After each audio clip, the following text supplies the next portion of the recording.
Hi, this is Rick from Rick's Armored Models. For those who have been subscribing to me, I appreciate it. And I've changed my name from Doomsday Tank Models to Rick's Armored Models. This is my first video with the new brand. So anyway, I thought I'd share with you what I had to do recently. I did a Panzer right here, and then I this KUGELBLITZ right here. I was trying to do, this is an aftermarket part, the turret, and you marry it with the Panzer IV. And this was a proposed weapon that the Germans never got a chance to employ. They had one or two turrets that they came out with. I have no record, I've seen no record, no combat record that they actually made it to the front. But it's a very interesting anti-aircraft weapon. And one of the things I like about this is that it goes all the way up. You can see the commander's hatch right there. I don't know what the crew configuration was in here. Crewman, machine gunner, driver, machine gunner. Possibly two in that turret, in that ball turret.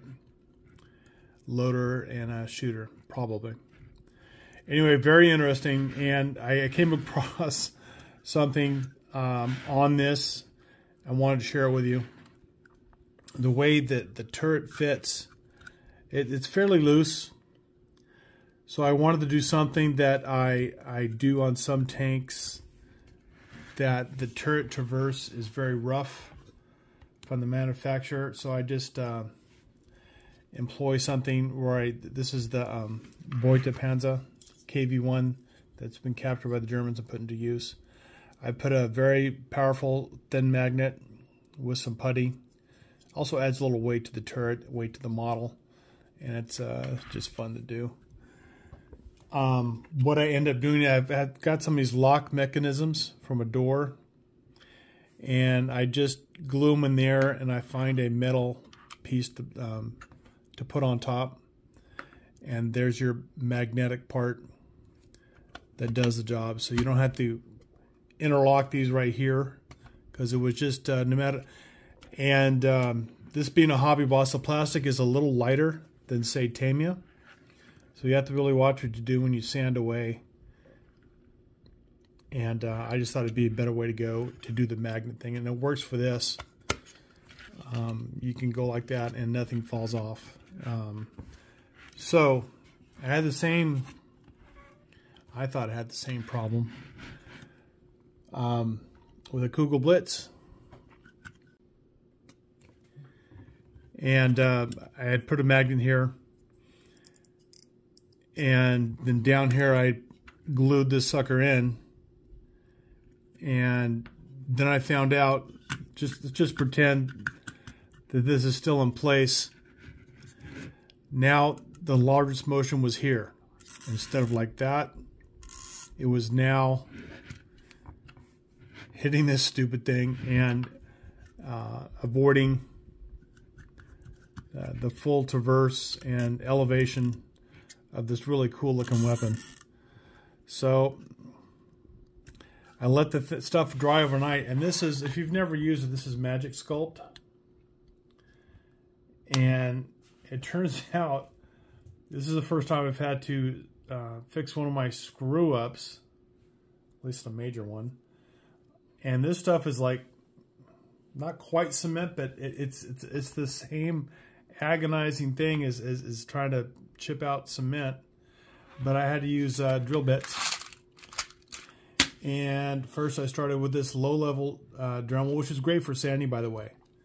If you ever get a chance to see this in Home Depot or Lowe's or something like that, I'd pick one up. I had to bring out the big guns though, and that's what finally got it to let go. And you can see inside the evidence of all the drilling and what I had to go through regarding excavating this out and getting that gun elevation back. So I'm just telling myself to knock it off, don't play with this, finish this model. I've got 5 models to complete that all have their basic patterns on them. A couple are going to be camouflage. I've decided not to do camouflage on this one. I think the primer looking turret looks pretty cool, and with the weathering and such, I think it'll come out very cool. So watch what you're doing with this magic sculpt, because it's no joke. Anyway, so for 360 traverse turrets, this is a very good thing to do. It works out very well, and I like it.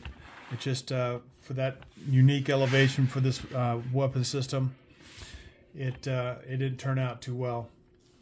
But I'm glad I got my head out of my ass and righted this, because these little resin kits they have that are conversions, they're not cheap, but they're fun when you complete them.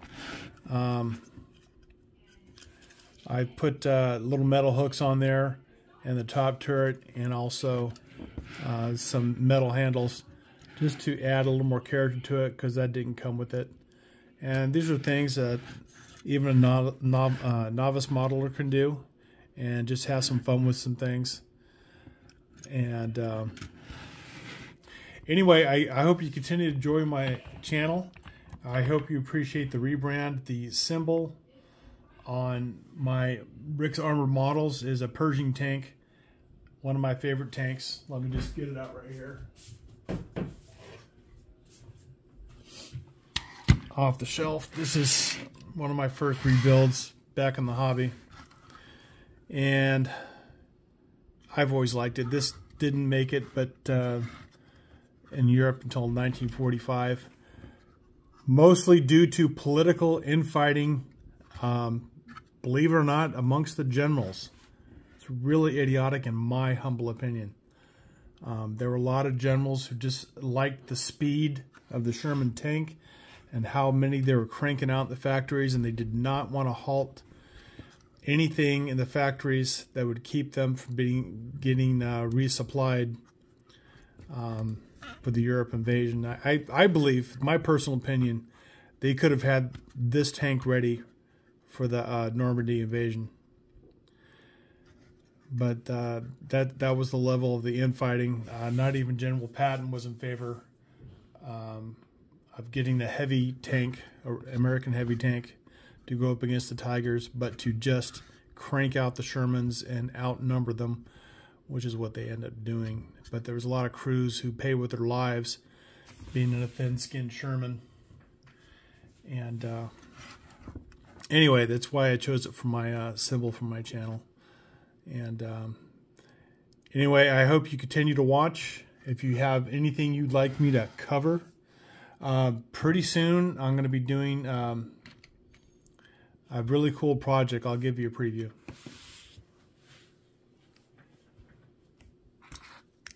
So this is my next project when I'm done with the 5 models that I have, almost at a finishing point. It's the Hungarian 44M TAS. It almost looks like a Panther tank with the turret and the front glacis plate. So the thing I like about it here is they don't have the interlocking plates. I really, from a mechanical standpoint and difficulty for the crew to maintenance, think it was a really bad idea. I know that the suspension part of it, they could fire on the move. I had their independent suspension on the wheels, but boy, just to maintain those things was just crazy. So once I'm done with the 5, I'll be doing this, and I'm going to do a twist. This tank was never realized. They had 2 prototypes in Hungary in a factory, and our American Air Force bombed the crap out of it. So the 2 prototypes, the plans, everything they had were destroyed. So we'll never see one in a museum or anything like that, as far as I know, unless some billionaire wants to put up some money and just build one because that person can. So it's nice that I was able to get some metal tracks for this, especially when this was never in combat, to have metal tracks for it. They had the link tracks where you had glue each link for these, and I don't enjoy those. So I always like to do the metal tracks, which of course is also link tracks with a pin that you have to make yourself. But I always think with the added weight and the realism, it comes across much better. So this will be the next project I'll be doing.